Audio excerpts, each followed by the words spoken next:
Far be it from me to be a hot take maker. The kind of stuff you hear if you got a tape player. What I say seems really simple in my head to me, but for some reason it brings some people controversy. How? How are y'all doing today? It's Saturday. Day is July 31st, 2021. Do I sound weird? Probably do. Because I haven't been feeling too good myself. I've been pretty sick this last week. I think it's just like a common cold thing.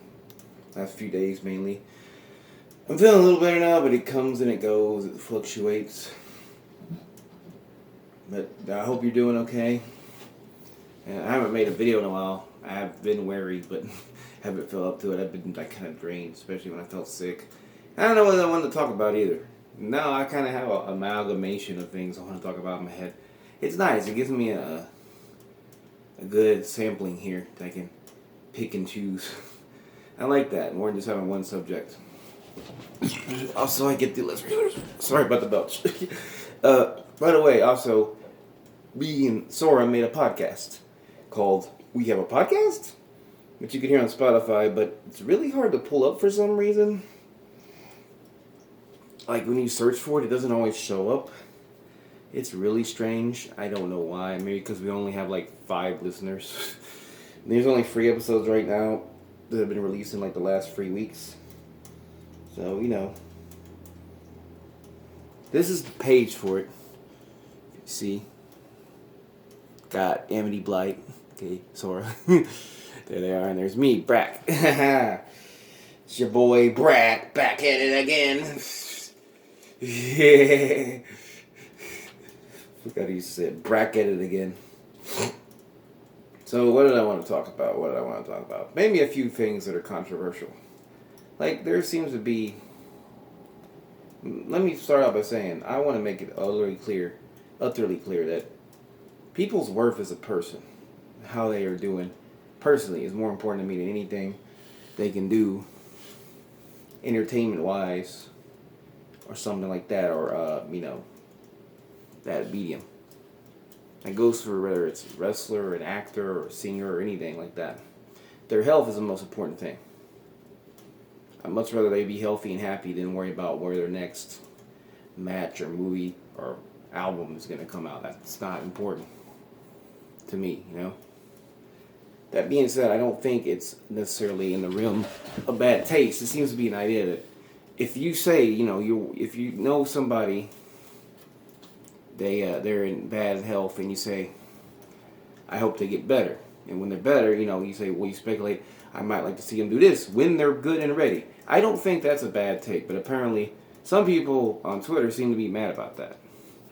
Specifically, I'm talking about, if you haven't heard, Bray Wyatt got released today, and before anything, I want to make it clear, I do hope he's been having some problems with his mental health after a loss of Brody Lee, who was his best friend, and that's understandable because that hit me hard as just a fan. I can't imagine how he felt about that, and it must be devastating. And I hope, more than anything, that Bray Wyatt, or more specifically, Wyndham Rotundo, the man behind Bray Wyatt, The Fiend, and these other characters he played, I hope, he is...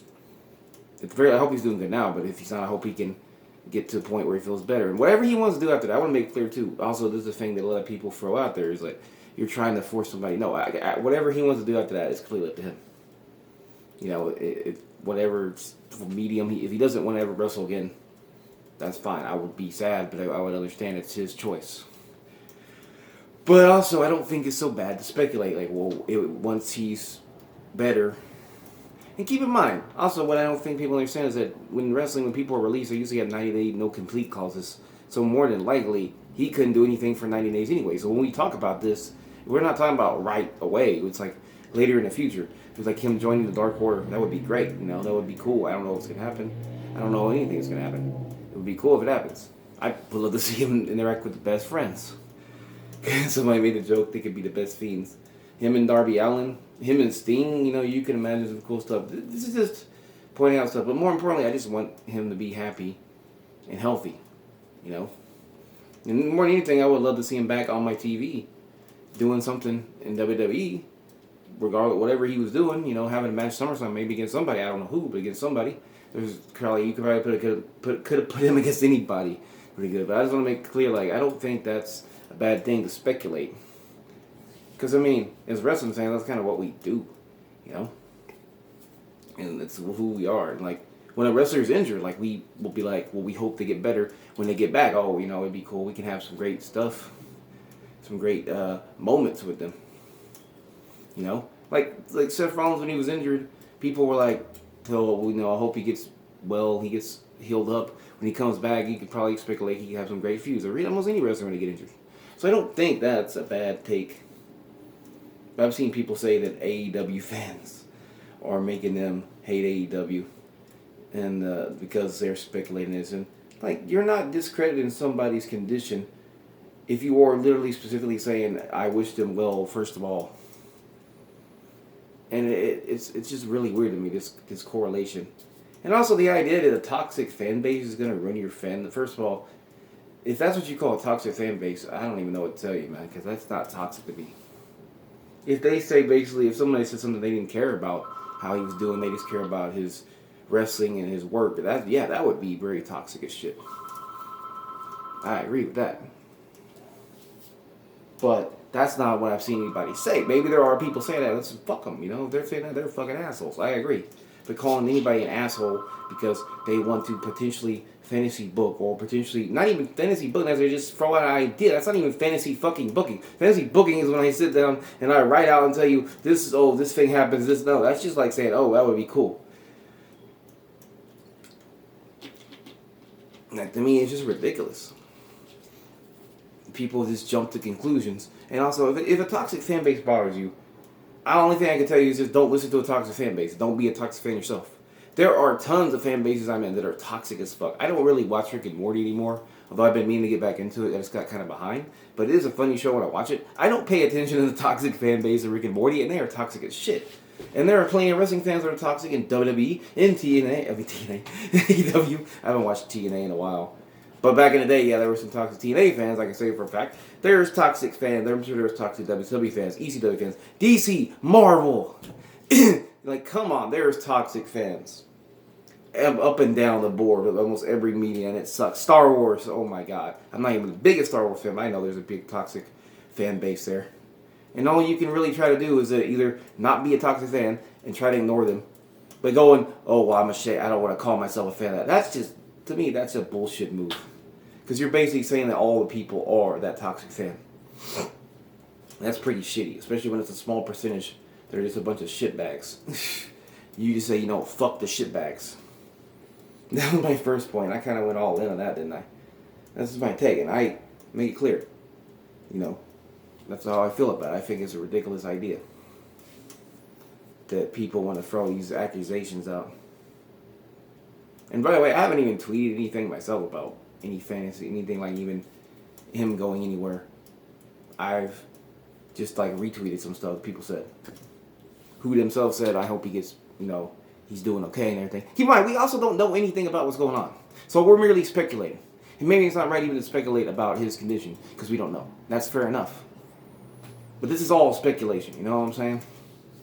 I just think it's ridiculous. Because then by the logic, then if a wrestler gets injured, don't even speculate when they return what they're going to do when they return. Like, no. You have to. You don't care about them as a person if you sit here and go, oh, when they come back, they have a ready-made story to get the title. Like, I remember when Finn Balor got hurt, we were all, you know, everybody was hoping he was going to be okay, of course. And they're like, well, when he comes back, it'd be great. You could have a ready-made feud for the championship right there. Even though it's terrible, he got injured, and it really sucks.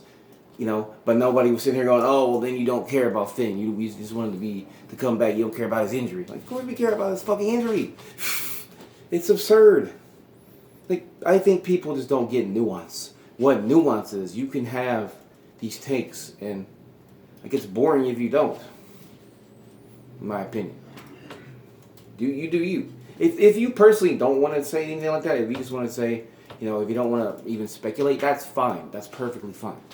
But don't throw your moral shit out. Don't call people assholes because they fucking do.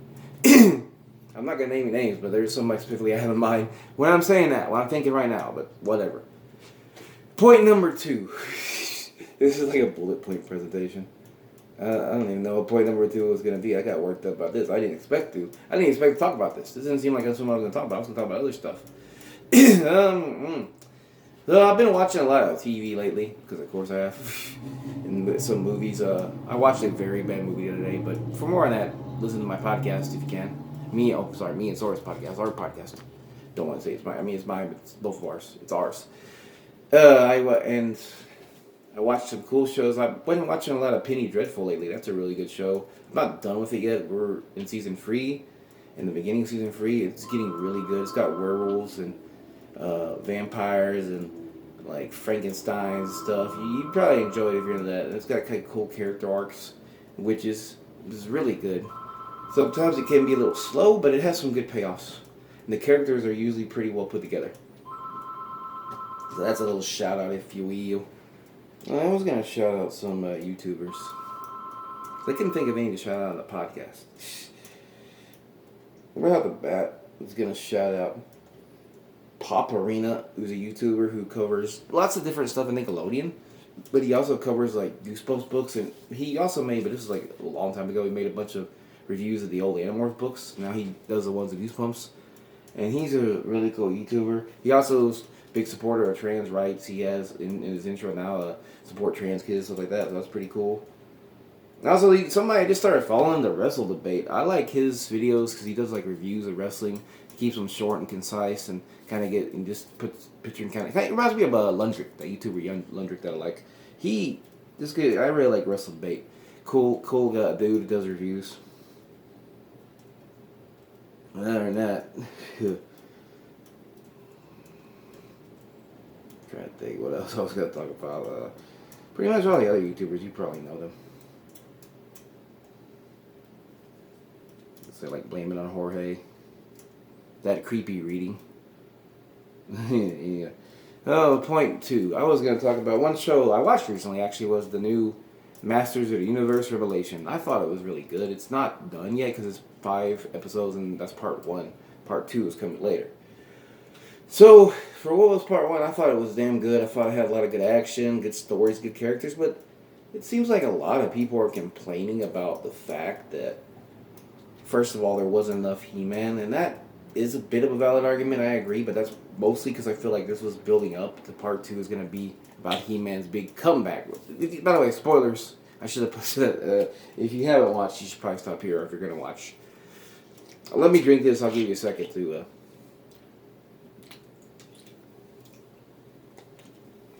I'm watching the timer. I got some soda in my nose. That's why I wiped it, by the way. Okay, are you good and caught up? Have you watched Master of the Universe Revelations? Okay. Now, I did not watch the original He-Man much. I'm not as a kid because it was before my time. I don't even know if I caught reruns. I'm mad at it. I watched a few episodes since then as an adult, and it's pretty good. Like, the animation's cheap, but I'm used to show. Like, I'm a big fan of Hanna-Barbera cartoons, so it doesn't bother me. But, like, there's not a whole lot of action in those shows, and there's episodes where He-Man is not even in the episode. So I find this critique kind of weird. That out of 5 episodes, He-Man is certainly in every episode in some way, shape, or form. He's just not usually the main focus. Now, the big issue is because people are mad at Kevin Smith because he said the show's all about He-Man. And it still is, because the whole show is them trying. They go at the end, He-Man dies in the first episode, spoiler alert, and Skeletor. But then by the episode 5, they're bringing him back. They're going back to Eternia to unite the swords, to put them together, to make his sword. He holds up and goes, I have the power! Right? So the show is still about him. He's like the magic MacGuffin. And every time he's on the screen, he's mentioned a lot. And also the other argument that I find is stupid is it's the Teela show. This lady Teela, who she's like the main female character of the show and always was. And they make a big deal about this, but like it's not really the Teela show. There's plenty of other characters. There's an episode that's called "The Most Dangerous Man in Eternia" about Man-at-Arms. The whole episode is basically about him. You couldn't get more obviously about him than the title. There's the fact that the second episode is very much about Teela and her adventures. But there's also Evil Lynn, who doesn't even get mentioned. She's always in the episodes. Orko is there, the robot guy. I can't remember his name, but he was made by Man-at-Arms. He's a big part of it. And the last episode really isn't that much about Teela at all. It's about He-Man more. So, like, you get maybe 1.5 episodes I would say, that are about Tila. It's a weird argument. But of course, you have the usual chuds like Captain Butthurt. By the way, you ever heard this guy Doomcock? Terrible last name, or Overlord DVD. By the way, he's actually a Nazi fascist. There's people found out, they dug up. Let me tell you the video. I'm gonna tell you the video that I saw this in. So, there's a video called "Cancel Doomcock." Yeah, can't. Knights of Melvin. Look up that video, "Cancel Doomcock." They reveal that, yeah, he's a fascist. He goes by another name on BitChute, where he literally made a video. I might still have the picture. I took a picture of the fucking video. Look at this shit. This is the video he made. This is one scene of it. This is on BitChute. This is Doomcock. Allegedly. Let's say allegedly. This is what Knights of Melvin said. But they certainly seem to have a similar cadence. They both like to wear masks. And even if this dude is LARPing as a Nazi, he's still shit because of the shit he's spewing. It's not even the funny satire. It's just terrible. It's awful. It's garbage. But I'm Doomcock, speaking of him and his cringy fucking name, made a whole video whining and bitching about how woke the show is. And I'm begging people, if you use the word woke, besides the fact you make me cringe so hard that I cringe more than cringer. See what I did there? See what I did there? Yeah. But besides that fact, can you define the fucking word? Because I don't think y'all have a concise definition. You don't. You don't have shit on it. You're like literally, everything's woke. Oh, this is woke. That's woke. Oh my god, a girl appeared on screen. Woke. Motherfuckers, if you can't define a word and you overuse it to fucking death, this is ridiculous. Like, get to your point. Anyway. Both of them would probably say some shit about social justice warrior shit. That's what they would do.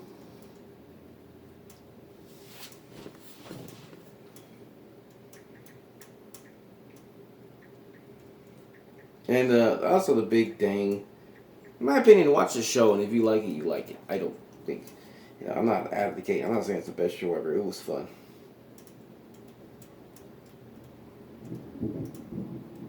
Oh crap, sounds like it wants to rain.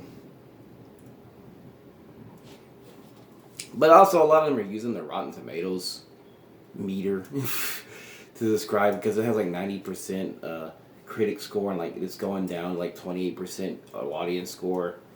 Even if we take out of account that maybe people are review bombing this bitch, which is a thing they do, where they basically all sat up and just put it down for multiple accounts, which is a thing they've done before. Let's keep in mind that Rotten Tomatoes, in my opinion, sometimes they're right. Let me put it this way. Rotten Tomatoes is like Dave Meltzer.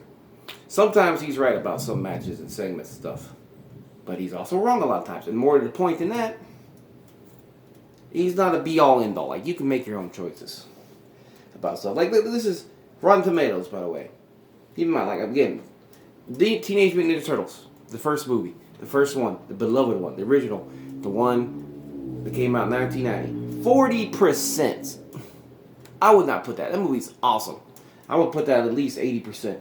Even looking back at it now, it may sound like the best movie, but it's still entertaining. It's fun. There's really hardly anything wrong with it. Except that maybe it doesn't quite follow the show. Which, is what it is. But, see if we can find some more movies. I'm going to look at my movies here. Let's look at Ghostbusters 2. Another movie I think is great. Because it gets a lot of hate. I love Ghostbusters 2. 53% Rotten Tomatoes. So I got better than the Ninja Turtles. But again, I would put it way higher than 53. For comparison, let's see Ghostbusters, 1. Oh, there's so much Ghostbusters now. Like, they have the Afterlife and film franchise and the song. So I'll put Ghostbusters 84. Okay, that one got 97%. So they're right. So we've seen 3 examples, in my opinion. They're right out of money on Ghostbusters original. Although I wouldn't put it that high. I love Ghostbusters. The original Ghostbusters, it's fun. But 97% makes it sound like almost a perfect movie. I probably would say 90% sounds better. Because it is a fun movie. And it's great. And it's gold. And let's put another one. Let's put History of the World Part 1. Now, there's a movie that most people don't even know about.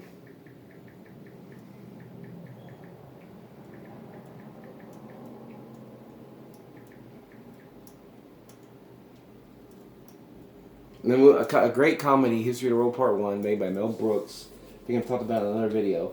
Got 59%. Like, no, I would put that at 75% at least. See, again, that's what I mean. It's the same thing. You can just go movie to movie. Sometimes they're going to be accurate, sometimes they're going to be shit. Going by, oh, Rotten Tomatoes hates it. Well, so?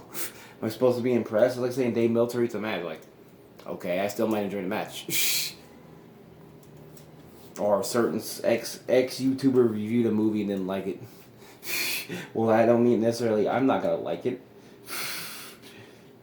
Like, you know what I'm saying? You know what, you smell me?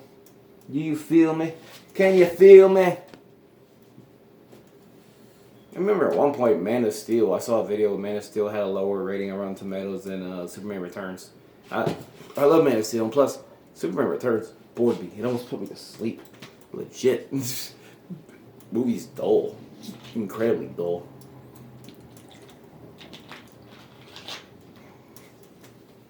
I mean, I can't agree with this.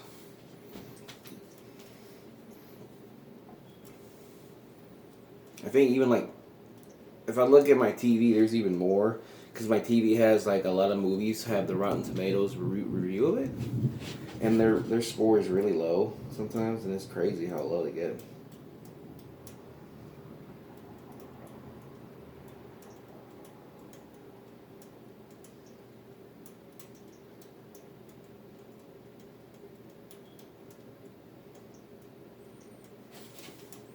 Anyway, I think that's about all I want to talk about today.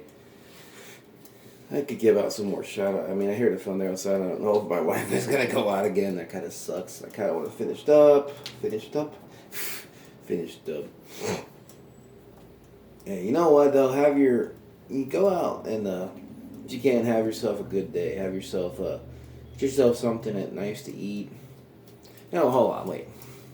I'm going to do a quote. Now, if I can find the quote. To quote the great agent Dale Cooper from Twin Peaks. Gonna let you in a little secret. Every day, once a day, give yourself a present. Don't plan it. Don't wait for it. Just let it happen. Could be a new shirt in the men's store, a cat nap in your office chair, or two cookies. You know, never mind. Let me do that again. Blah, blah, blah. Every day, once a day, give yourself a gift. I messed up twice. That's great. Every day, once a day, give yourself a present. Don't plan it. Don't wait for it. Just let it happen. Like that. Do that. Give yourself a gift today. And have a great day. Bye.